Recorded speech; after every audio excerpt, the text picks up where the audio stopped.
Sting was awesome, man. He was, me and Sting talked one time, and he said, Sid, I'm not an idealist like you, but he said, I work well with people that do have good ideas, and we had some really good matches.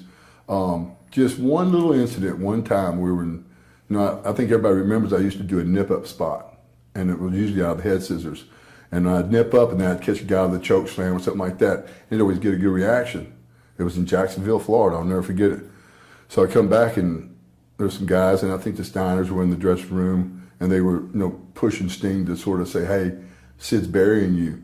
And I said, and I come in, and Sting goes, hey, man, you're burying me.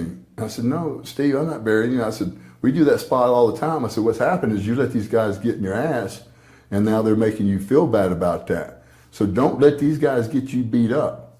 And then they all heard that, and they all changed their opinion. Is it true you were originally supposed to take the title off of Sting at Halloween Havoc? This is the thing I did for 30 seconds. Now, this is the thing, now, again, I guess is why it's easy, for like a lot of bookers would, say Sid's a good guy to have working for, because I don't ask questions. This is when they only did 4 pay-per-views a year, and I was told at the Clash of Champions, Sid, you're going to be the next world champion. So every one of your interviews, you say you're going to be the next world champion. Well, that's what I did for 3 months. And then when it came down to that night at Chicago at the UIC Pavilion Center in Chicago, they said, okay, this is what's going to happen. You're going to get your heat. Steve's going to make a little comeback, stop him, throw him through the ropes. He's going to go through the back door. I think I might have put him through the back door. And then you go back to the ring. He's going to come back to the ring holding his head. You roll him up, 1, 2, 3. I said, okay. So we went through that whole thing. As he comes back, it's actually Barry Windham. I didn't know what was going on, so I rolled him up, 1, 2, 3. He said, don't worry about it, kid, or something like that. So I rolled him up, didn't think nothing about it. I didn't know the rest of the finish.